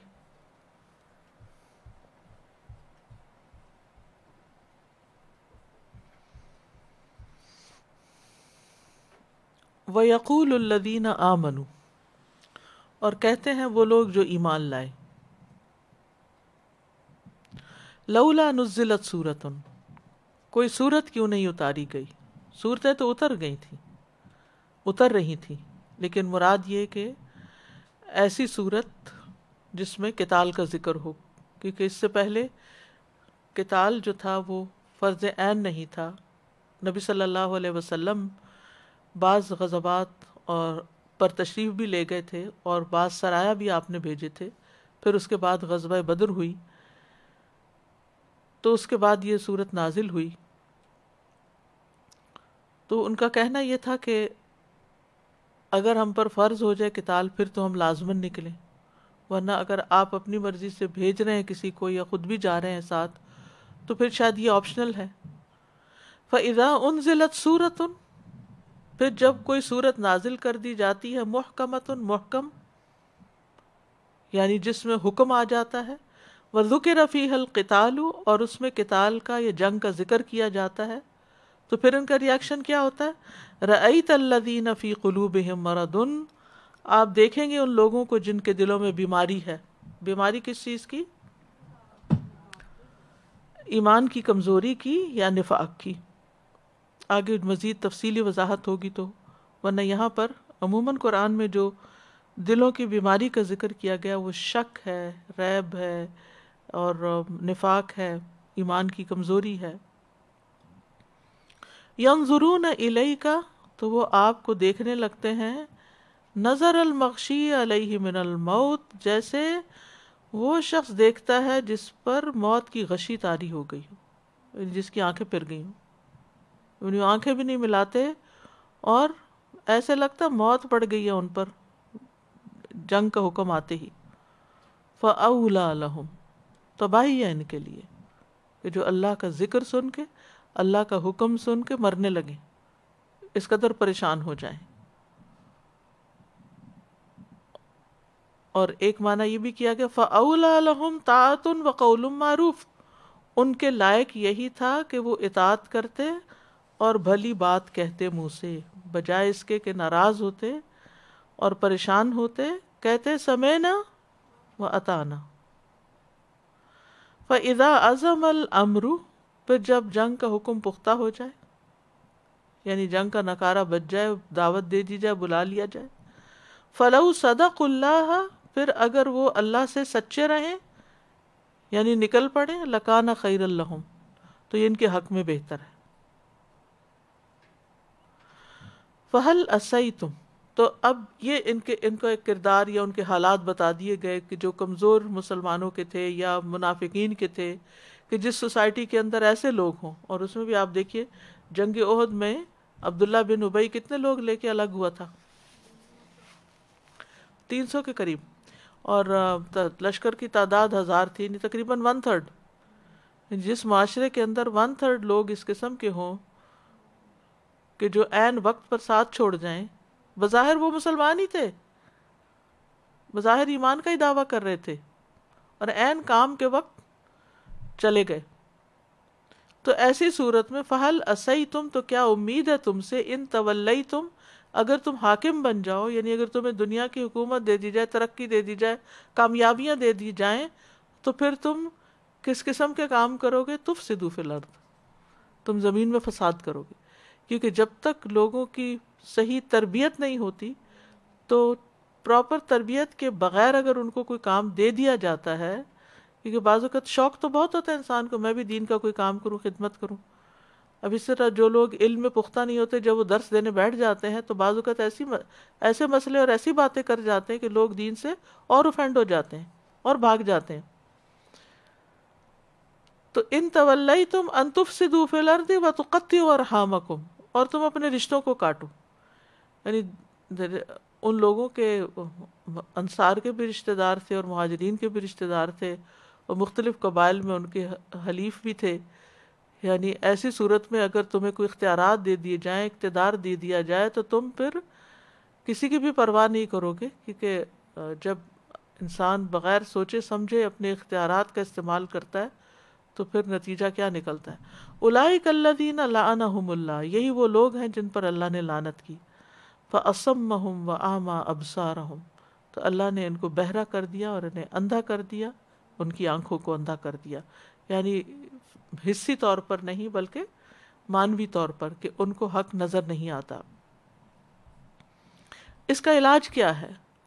اس بہرے پن اور اندھے پن کا علاج کیا ہے؟ قرآن میں تدبر، پھر علم حاصل کرنا، اور وہ بھی سرسری نہیں. افلا یتدبرون القرآن، کیا یہ قرآن میں غور و فکر نہیں کرتے، جو کہ ساری زندگی کا کام ہے. ام علی قلوب اقفالها، یا ان کے دلوں پر تالے چڑھے ہوئے ہیں. یعنی دو میں سے ایک کیفیت ہے، یعنی آپ دو میں سے ایک لوگ ہو، ایک شخص ہو، یا آپ قرآن پہ تدبر کرتے ہیں یا پھر نہیں کرتے، اور جو نہیں کرتے پھر ان کے دل جو ہیں وہ بند ہیں، ان میں کوئی سوچ سمجھ نہیں، عقل نہیں. کیونکہ قرآن دل کے تالے کھولتا رہتا ہے، انسان کی نگاہ کو جلا بخشتا ہے. اور جو لوگ اس کے سیکھنے میں سنجیدہ ہی نہ ہو اور جو اس پر اپنا وقت ہی نہ لگائیں، جو محنت ہی نہ کریں، جو توجہ ہی نہ کریں، جو اس کی ڈیپتھ میں ہی نہ جائیں، تو پھر ان کی جو کیفیت ہے وہ نہیں بدلتی، ان کی سوچ سمجھ میں اضافہ نہیں ہوتا. ان الذین ارتدوا علی ادبارہم، بے شک وہ لوگ جو اپنے پشتوں پہ پھر گئے، من بعد ما تبین لہم الہدی، اس کے بعد کہ ان کے لیے ہدایت واضح ہو گئی، یعنی ہدایت دیکھنے سمجھنے کے بعد پھر وہ پلٹ گئے. الشیطان سول لہم، شیطان نے ان کے لیے ان کے غلط رویے کو آراستہ کر دیا، ان کے عمل کو ان کے لیے خوشنما بنا دیا، شیطان نے ان کو بہکا لیا. وَأَمْلَى لَهُمْ، اور اللہ نے بھی ان کو ڈیل دے دی، اچھا پلٹتے ہو پلٹ جاؤ، جو کرتے ہو کرو. ذَلِكَ بِأَنَّهُمْ قَالُوا، یہ کیفیت کب ہوتی ہے کہ انسان ہدایت کی طرف آنے کے بعد پھرتا ہے، جب انسان قَالُوا لِلَّذِينَ كَرِهُوا مَا نَزَّلَ اللَّهُ، کہ انہوں نے کہا ان کو جنہوں نے ناپسند کیا اس چیز کو جو اللہ نے نازل کی، سَنُطِيعُكُمْ فِي بَعْضِ الْأَمْرِ، کہ بعض کاموں میں تو ہم تمہاری بات مانا کریں گے، پروفٹ کی نہیں مانیں گے، تمہاری مانیں گے. یہ اندر کی جو ان کے گٹھ جوڑ تھے اس کو اللہ تعالیٰ عیاں کر رہے ہیں کہ جو منافق اللہ کے کلام کو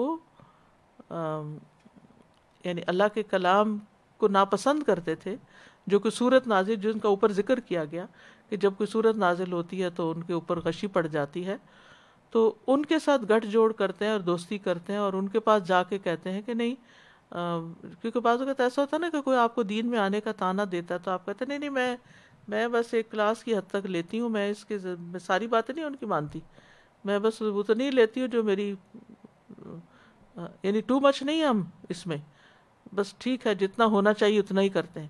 سَنُطِيعُكُمْ فِي بَعْضِ الْأَمْرِ، کچھ کاموں میں کچھ باتوں میں تو ہم تمہارے ساتھ ہیں. وہ جیسے آیا نا کہ وَإِذَا خَلَوْا إِلَىٰ شَيَاطِينِهِمْ قَالُوا إِنَّا مَعَكُمْ وَاللَّهُ يَعْلَمُ إِسْرَارَهُمْ، اور اللہ جانتا ہے ان کے راز، ان کے دل کی باتیں، ان کے خیالات اور ان کی چھپی باتیں، اور ان کے جو منافقوں سے دوستیاں ہیں، اور ان کے ساتھ جو ان کی دلی لگاؤ ہے، اور جو قرآن کے ساتھ وہ معاملہ کرتے ہیں کہ پک اینڈ چوز، اور جو دل چاہتا ہے کرتے ہیں، یہ سب اللہ کے علم میں ہے. نتیجہ کیا ہوگا؟ فَكَيْفَ، تو سوچو اس وقت پھر کیا ہوگا، اذا توفتہم الملائکۃ، جب فرشتے انہیں فوت کریں گے، یضربون وجوہہم وادبارہم، تو ان کے چہروں اور ان کی پیٹھوں پہ ماریں گے. امیجن کریں کہ کوئی کبھی انسان کسی کے چہرے پہ مارے، وہ چہرہ موڑے تو پیٹھ پہ مارے، سامنے کرے تو پھر چہرے پہ مارے، اور پھر یہ ان کا موت کے وقت حال ہوگا، پھر قبر میں کیا حال ہوگا. تو نفاق کی زندگی جینا جو ہے یہ بہت خطرناک کام ہے کہ انسان اس کو بھی خوش رکھے، اس کو بھی خوش رکھے. اب دیکھیں نا مدینہ میں جو لوگ تھے ان میں سے ہر گھر کے اندر سچے مومن بھی، اور کوئی درمیانہ بھی، اور کوئی کمزور ایمان کا بھی، اور کوئی ہو سکتا ہے منافق بھی. عبداللہ بن ابی کا بیٹا سچا مسلمان تھا، خود باپ منافق تھا. یہی حال ہے. اور یعنی 300 لوگ جب جنگ احد میں پلٹے تو آپ سوچئے کہ، اور پھر اس کے بعد بھی مختلف غزوات میں منافقین کبھی بھی قربانی کے موقع پہ حاضر نہیں ہوئے، اور اگر کبھی کہیں ساتھ بھی گئے تو انہوں نے فساد ہی مچایا، کیونکہ وہ سچے دل سے اسلام کے ساتھ نہیں تھے. آج ہمیں اپنے دلوں پہ کا جائزہ لینا چاہیے کہ ہم کتنے فیصد اسلام کے اندر ہیں، اور کتنے احکامات ہمیں بڑے بھاری لگتے ہیں اور ہمیں ناپسند ہیں، کیونکہ خطرناک انجام ہے. ایک طرف تو کفار کا انجام ہے ہی جو ہے، لیکن یہاں تو یہ ان لوگوں کی مرنے کی کیفیت بتائی گئی ہے کہ جو اندر سے دھوکے باز ہیں. یخادعون اللہ والذین آمنوا ذالک بانہم اتبعوا ما اسخط اللہ، یہ اس وجہ سے ہے ان کی سزا اور ان کا انجام کہ انہوں نے اس چیز کی پیروی کی جس نے اللہ کو غصہ دلایا، یعنی اللہ کی نافرمانی کے کام کیے، باتیں کی کہ جس سے وہ کہتے ہیں نطیعکم فی بعض الامر، تو وہ جو بعض الامر میں ان کی پیروی کی تو اس سے اللہ تعالیٰ ناراض ہوا. وَكَرِهُوا رِضْوَانَهُ، اور انہوں نے اس کی رضا کو ناپسند کیا، یعنی اس کی پرواہی نہیں کی. فَأَحْبَطَ أَعْمَالَهُمْ، تو اس نے ان کے اعمال ضائع کر دیے. کیونکہ ان کے اعمال کون سے، ہر انسان چاہے وہ کوئی کافر ہو، منافق ہو، مشرک ہو، کوئی بھی ہو، وہ کچھ نہ کچھ انسانیت کے درجے میں اچھے کام کر ہی لیتا ہے. کسی کو کھلا دیا، پلا دیا، کسی کے کام آ گئے، کسی کے دل رکھ لیا، یعنی جو چھوٹے موٹے کام وہ ایک دوسرے کی مدد خدمت کے کرتے ہیں وہ سب بھی برباد ہوئے. یا مسلمان ہو کر انہوں نے جو کوئی قربانیاں وغیرہ کی، جو صدقہ خیرات کیا، فی سبیل اللہ، اللہ کے راہ میں مال دیا، یا نمازیں ہی دکھاوے کی پڑھی، وہ دکھاوے کے سارے کام جو ہیں وہ سب کے سب برباد ہو گئے، ضائع ہو گئے. تو اب ہم اس کی تلاوت دوبارہ سنتے ہیں، غور کیجئے، پھر اس کے بعد آپ کے ریفلیکشنز. وَيَقُولُ الَّذِينَ آمَنُوا لَوْلَا نُزِّلَتْ سُورَةٌ فَإِذَا أُنزِلَتْ سُورَةٌ مُحْكَمَةٌ وَذُكِرَ فِيهَا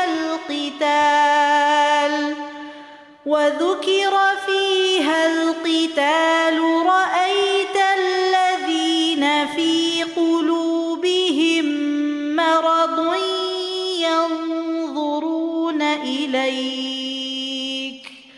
يَنظُرُونَ إِلَيْكَ نَظَرَ الْمَغْشِيِّ عَلَيْهِ مِنَ الْمَوْتِ فَأَوْلَى لَهُمْ طاعة وقول معروف فإذا عزم الأمر فلو صدقوا الله لكان خيرا لهم فهل عسيتم إن توليتم أن تفسدوا في الأرض وتقطعوا أرحامكم أولئك الذين لعنهم الله فأصمهم وأعمى أبصارهم أفلا يتدبرون القرآن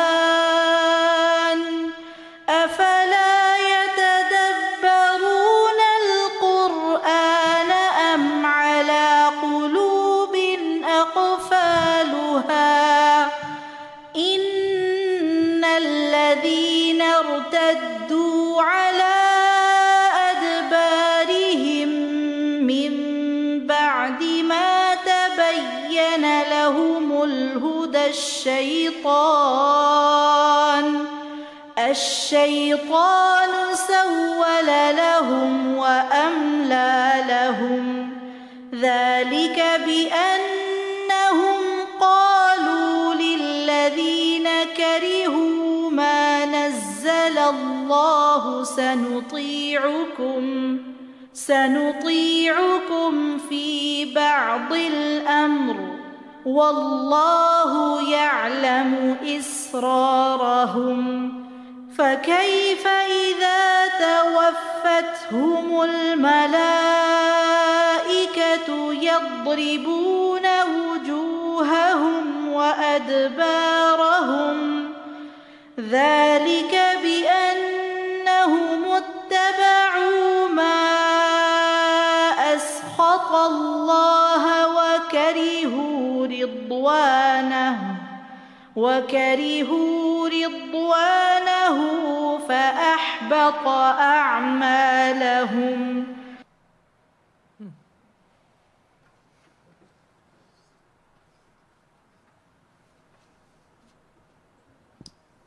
سورۃ البقرہ میں وہ آ رہا تھا نا کہ اپنے حضر الموت سے مجھے یاد آیا کہ وہ موت کے ڈر سے اپنی انگلیاں کانوں میں دے دیتے ہیں اور سنتے بھی نہیں اور سمجھتے ہیں، اور پھر غور و فکر پہ اللہ تعالیٰ ان کے اعمال بھی ضائع کر دیتا ہے. بے شمار ایسے لوگ ہیں جو مسلمان گھرانوں میں پیدا ہوئے اور پھر دین کی ساری ایسی چیزیں دیکھ کے بعد میں یہاں جب آئے امریکہ میں یا یہاں پہ، اور ان لوگوں کے ساتھ رہتے ہوئے انہوں نے اپنے دین ایمان چھوڑے. ان کو دیکھ کے، ان کی نسلوں کو دیکھ کے اتنا غم لگتا ہے کہ اچھے خاصے اللہ تعالیٰ نے تو ان کو پیدا کیا تھا ایسی جگہ پر، مسلمان تھے، اور اب ان کے بچے آنے والی نسلیں انہیں پتہ ہی نہیں ہے کہ بھئی اسلام ہم مسلمان بھی ہیں کہ نہیں. جو کچھ جو ہے بہت سارے لوگ ہیں جو ایتھیسٹ ہو گئے، اور کچھ لوگ جو ہیں بالکل ہی اپنا دین چھوڑ کر اور ہی دنیا میں مست ہیں. اور آج جیسے ہم نے پہلے بھی پڑھا ہے کہ وہ ان کا کھانا پینا اور یہی ان کی زندگی کا مقصد ہے، اور تو کچھ ہے ہی نہیں. کمانا اور کھا لینا یا اچھا رہ لینا اور اچھے سے اچھا گھر، اور بس پتہ نہیں کون سی منزل تک پہنچنا ہے. انہوں نے یہ نہیں سمجھ آتی کہ سکون نہیں ہے ان کو. گاڑی بھی ان کو بہترین سے بہترین چاہیے. اور اسی طرح آپ دیکھیں یہاں پر اکثر کہ جو لوگ ریٹائر ہوتے ہیں ان کے پاس بہترین گاڑیاں ہوتی ہیں، ان کے پاس بہترین گھر ہوتے ہیں. وہ موت سے پہلے اپنی ہر خواہش پوری کرنا چاہتے ہیں. اللہ تعالیٰ دین کی نعمت بہت بڑی نعمت ہے، ہمیں عطا فرمائے.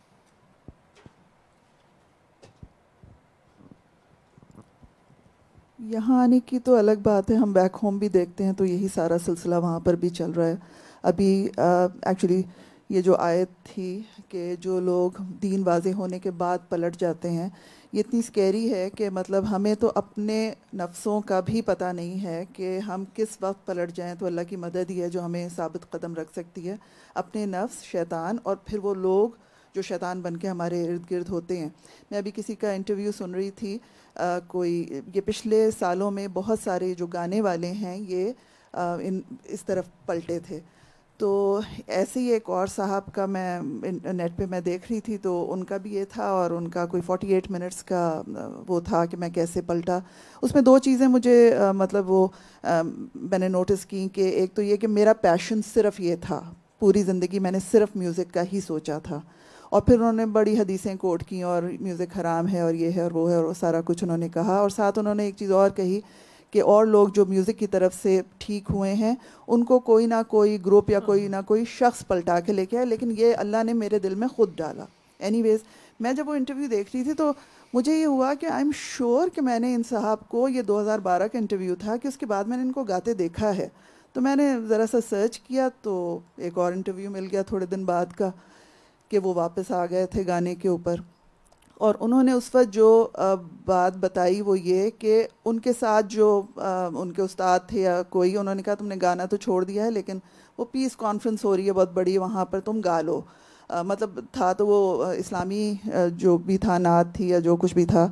انہوں نے جب وہاں پر گایا تو اس کے اینڈ میں شاید میوزک میں ہی درود صلی اللہ علیہ وسلم صلی اللہ علیہ وسلم، تو وہ پورا جو وہ تھا کراؤڈ وہ ساتھ اس کے چینٹ کرتا گیا. وہی ان کے لیے تو ایز اے میوزک ہی وہ چینٹ کر رہے تھے. تو ان کو ایک دم سے ہوا کہ نہیں، تو میری آواز میں اتنا وہ ہے اثر کہ اتنے لوگ چینٹ کر رہے ہیں میرے ساتھ صلی اللہ علیہ وسلم، تو یہ تو اور کبھی ہو نہیں سکتا تھا. اور میں یہ سوچی تھی کہ شیطان نے کتنا عمل خوشنما بنا کے دکھایا کہ ان میں سے کتنے لوگ اسلام لے آئے، وہ as a music he chant کر رہے تھے. تو ایک وہ شخص جنہوں نے واپس ان کو پلٹایا کہ صرف یہ گا لو دو، اور اس سے وہ واپس پلٹایا. انہوں نے کہا کہ نہیں، پھر میرا خیال ہے کہ میں نے غلط سمجھا تھا، اللہ مجھے اس طرف نہیں لانا چاہ رہا تھا، میوزک غلط نہیں تھا، تو اس لیے میں دوبارہ جوائن کر رہا ہوں.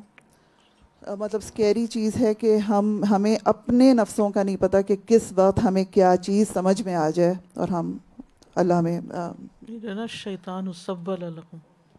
انشاءاللہ اس کی وضاحت آگے بھی اور دیکھیں گے. اور حضرت یعقوب نے بھی کہا تھا نا، بل سولت لکم انفسکم امرا. ان کے بچوں نے جب بھائی کو کنویں میں پھینکا تھا تو شیطان نے ان کے لیے وہ کام بھی بہت خوشنما بنا دیا. استاذ جی میں تو بس اس آیت میں یہ اٹکی یا فلا یتدبرون القرآن ام علی قلوب اقفالها. آپ نے کہا کہ بس 2 ہی گروپ ہیں، دیر از نو وے آؤٹ، تیسرا تو کچھ ہے ہی نہیں ہے. یا تو آپ قرآن میں تدبر کرنے والے ہیں یا پھر آپ کے دلوں پہ تالے. تو بس اللہ سبحانہ تعالیٰ ہمیں اس کے ساتھ جوڑے رکھے. آمین آمین. مونا سادہ جی، اس پورے سیکشن میں جو بات ہوئی اللہ تعالیٰ کی لعنت کی بات آئی ہے، پھر اللہ تعالیٰ کے غصے کی بات آئی ہے، پھر اس کے بعد مرنے کے اوپر ان لوگوں کا کیا حال ہونے والا ہے، اور دلوں کے قفل کی بات آئی ہے، اور ابتدا ہو رہی وَيَقُولُ الَّذِينَ آمَنُوا سے. یہ نہیں کہ وَيَقُولُ الَّذِينَ كَفَرُوا. یعنی بظاہر ایمان کا اظہار کرنے والے بھی جب تک اندر سے خالص نہیں ہیں تو بات نہیں بنے گی. اللہ ہماری شکلوں کو اور ہمارے مال اور ہمارے سٹیٹس کو نہیں دیکھتا. تو یہ اپنے اندر کا جائزہ تو ہم خود ہی لے سکتے ہیں نا، ہم کہاں کھڑے ہیں اور ہماری دلچسپیاں کیا ہیں اور ہماری محبتیں کیا ہیں، ہمارے شوق کیا ہیں اور ہماری بھاگ دوڑ کس چیز میں. سبحانک اللہم و بحمدک اشہد ان لا الہ الا انت استغفرک و اتوب الیک. السلام علیکم و رحمۃ اللہ وبرکاتہ.